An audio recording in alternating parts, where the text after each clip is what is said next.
Eu não quero ter razão, quero a ser feliz, disse Goulart. Leia perfil de 2010. 4 de dezembro de 2016, 13:12.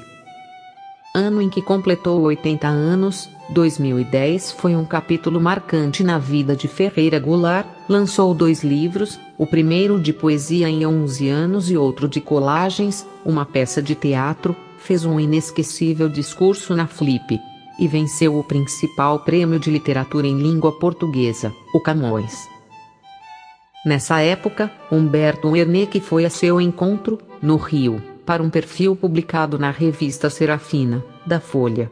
Encontrou, no apartamento onde Goulart vivia em Copacabana, um poeta mais doce, levando à risca uma frase que comoveu seus ouvintes na Flip. Dias antes: eu não quero ter razão, eu quero é ser feliz. Goulart, um dos principais poetas brasileiros contemporâneos, morreu neste domingo, 4, aos 86 anos. Relembro o texto, abaixo. Salve, poeta. Humberto Werneck, do Rio de Janeiro. Como amiga e anfitriã Ceres Feijó está viajando, ainda não se sabe qual será o cardápio do jantar. Quando ela voltar, trará ideias e o aniversariante será consultado. Na semana passada, Ferreira Goulart já podia adiantar, com base numa tradição que vem de muitos anos, é bem provável que Ceres ponha na mesa 2 alternativas. Nada de comidas exóticas, descarta o poeta. Em geral, ficamos mesmo no cozido, no picadinho ensopado, na carne assada e, é claro, nas gostosas sobremesas. Sem esquecer o bolo e as velas, acrescenta a filha, Luciana, mãe de seus 8 netos, já desdobrados em 7 bisnetos, muitos dos quais estarão presentes à festa em torno do vô Goulart. Este não será um 10 de setembro como os anteriores. O maranhense José Ribamar Ferreira vai fazer 80 anos. E há mais do que uma data redonda a comemorar. 11 anos depois de muitas vozes, ele está de livro novo, em alguma parte alguma, a ser lançado no Rio de Janeiro na próxima quarta-feira, pela editora José Olimpio.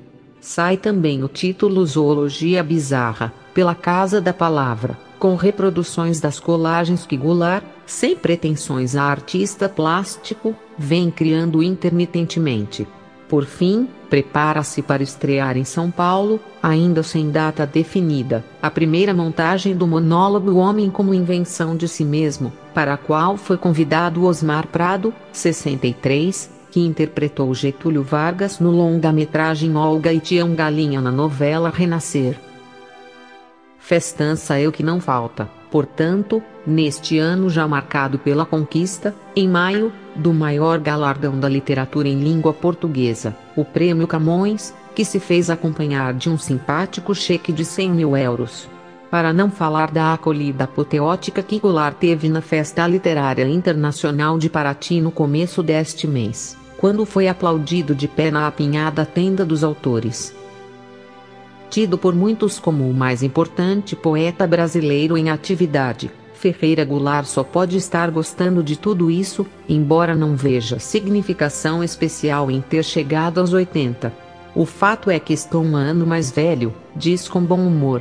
Instado a fazer um balanço, acredita ser hoje uma pessoa mais generosa e mais tolerante, capaz de compreender melhor coisas que antes não compreendia ou compreendia errado, e de, quando é o caso, mudar de ideia como fez ao desembarcar do comunismo, de que foi militante a ponto de ter pagado com a prisão, com a clandestinidade e com 6 anos de exílio, por seu engajamento na luta. Já não pertence ao Partido Comunista Brasileiro, ao qual se filiou no dia do golpe militar de 1964. Mas não esperem dele pouca veemência se o assunto for o governo Lula, o PT ou Dilma Rousseff. Palavras cruzadas.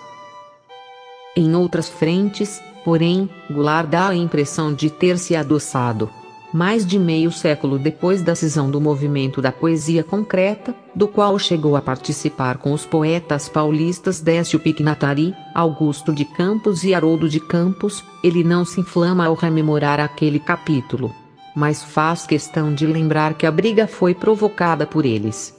Acha que, Dos três, Augusto é o melhor poeta, e Décio, o mais cordial, pessoa afetuosa. Tivemos divergências, depois ficamos amigos, atenua Pignatari, mas não rende conversa. Estou totalmente desinteressado desse tipo de assunto. Instado a falar, Augusto silencia. Nada de concreto. Goulart lamenta que os irmãos Campos tenham tratado como inimizade o que era discordância no plano das ideias. Mas não se considera dono da verdade e, de novo, recito a frase com que espalhou arrepios numa flip: eu não quero ter razão, eu quero é ser feliz. A impressão que se tem é a de que chegou lá. Goulart oitentão parece feliz. Para trás ficaram dores e atribulações, como a perseguição política, a morte do filho Marcos, a doença de outro, Paulo, as voltas, como Marcos, com a esquizofrenia, e a morte da mulher, a atriz Teresa Aragão. Em 1994, agoniado com a perda de Marcos e Teresa, ele esteve a pique de jogar a toalha e foi então que conheceu, na feira de Frankfurt, a poeta carioca Claudia Insa, 34 anos mais jovem, por quem instantaneamente se apaixonou. Sem papel passado, são, desde então, marido e mulher, num conveniente esquema de casas separadas, ela no Flamengo, ele num vasto e um tanto atulhado apartamento de 5 dormitórios no bairro de Copacabana, onde vive desde 1979. Sozinho. Maria das Dores, a cozinheira, e Bianca, a faxineira, não dormem no emprego, e já faz tempo que morreu o querido companheiro do poeta, com o qual coabitou durante 16 anos e que lhe inspirou 2 livros, Um Gato Chamado Gatinho e O Gato que Virou História. Morto o siamês, Goulart nunca mais teve gato, pois amigo não se substitui. Homem caseiro, ele não é de muita vida social. Vascaíno moderado, já não vai ao Maracanã, que frequentou enquanto o amigo Oscar Niemeyer, 103, teve o privilégio de uma cabine para convidados. Limita-se ao futebol pela TV, na qual vê também noticiários, filmes e alguma novela. O coautor de seriados como Carga Pesada, na versão dos anos 1970, e Obrigado, Doutor, está acompanhando e curtindo a novela Passione. E ouvindo a boa música popular brasileira, de antes do tropicalismo, e a boa música dita clássica. Ultimamente, voltou ao sambista Noel Rosa, 1910 a 1937, atual como a bossa nova. Em matéria de modernidades eletrônicas, estacionou na bossa já não tão nova do computador. Goulart não quer rima com celular e, volta e meia, pede a Claudia que lhe explique esse negócio de Twitter, iPod, e book. Prefere os pincéis com que pinta quadros de inspiração morandiana sem um pingo de pretensão, esclarece, jamais para vender ou expor, apenas para se distrair. Pintando, eu fico fora dos problemas, não penso se a Dilma vai ser presidente, e sim qual é a cor que eu ponho, o azul ou o verde. Nas paredes, seus quadros convivem com as obras de alguns dos maiores artistas brasileiros do século passado, o pintor gaúcho Iberê Camargo, que pintou seu retrato, o ítalo-brasileiro Alfredo Volpi e o gravador paraense Oswaldo Goeldi. Aposentado como jornalista e como técnico em comunicação, o poeta viaja pouco e nunca de avião. Não é só porque os aviões caem, ele explica, é também por causa do estresse dos aeroportos. Voltar a Paris é ideia que não o tenta. Ver o Louvre pela 10ª vez? Desdenha. Problema maior é não poder revisitar sua distante São Luís, onde vivem 6 dos 8 irmãos, ou ir ao Recife para ver o filho Paulo. Luciana, os netos, menos 2, que moram no Rio, e os bisnetos ele vê quando, de carro, vai a São Paulo. Sem muita efusão física, diz a filha, é pai e avô carinhoso. E discreto. Não sai contando, mas o irmão Newton o revela um homem generoso a ponto de dar casa à empregada. Se alguém perto do José, como o poeta é chamado pelo irmão, tem problema, é problema dele também. É também Newton quem conta que Goulart se recusou a pedir reparação financeira, a chamada Bolsa Ditadura, pelo que passou sob o regime militar. Ele diz que não é justo, pois nunca perguntou a ninguém se devia tomar as atitudes políticas que tomou. Goulart não recebe e, quando sai, é para um cinema com Claudia ou para se juntar a uma de suas patotas, formadas faz décadas. Uma se aglutina em torno de Seres Feijó, que promove a comemoração dos aniversários de cada um. A outra é a dos comunas, como diz, um grupo de antigos militantes de esquerda com percurso não muito diferente do seu, entre os quais os filósofos Leandro Condeira e Carlos Coutinho, os jornalistas Armênio Guedes e Milton Temer e o advogado Marcelo Cerqueira. Os comunas se reúnem à sombra dos cineastas Zelito Viana e de sua mulher, Vera, para regabofes batizados de As Comuníadas. Peso-pena. Nessas ocasiões, bebe apenas cerveja ou moderadas taças de vinho. Não suporta o gosto de uísque. E põe ainda mais comedimento no comer. Sem gula, Goulart está pesando 56 quilos, 7 a menos do que deveria ter quem mede 1,70 metro. Seu Newton e Dona Alzira, seus pais, eram magros, mas a genética não explica tudo.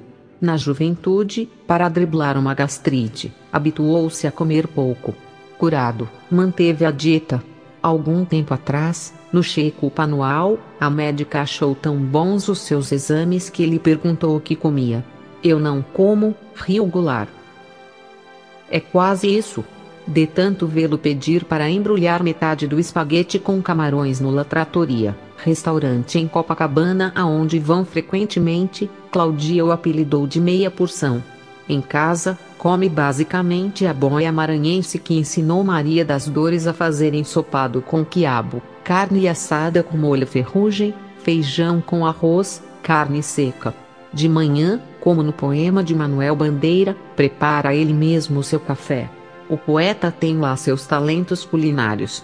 A filha Luciana se lembra dele a recolher a nata acumulada no gargalo das garrafas de leite e a batê-la até virar manteiga. Vai bem, nota-se, a saúde do homem que, na chegada ao Rio, aos 21 anos de idade, descobriu ter uma tuberculose, curada em 5 meses. O Hollywood com filtro foi abandonado há 24 anos. Mas o filho do centroavante Newton, de uma gloriosa seleção maranhense, passa ao largo de exercícios físicos. Eu já subo pela escada, alega um morador do 2º andar, e vivo andando pela rua. Essas caminhadas o levam há anos ao salão onde Darcy, cabeleireiro de mulheres, administra seu característico corte Chanel. A Claudia diz que ele tem uma cabeça moderna, lembra Luciana e não há dúvida de que a companheira do poeta não se refere apenas às alvíssimas melenas com que ele está chegando a seus 80 anos.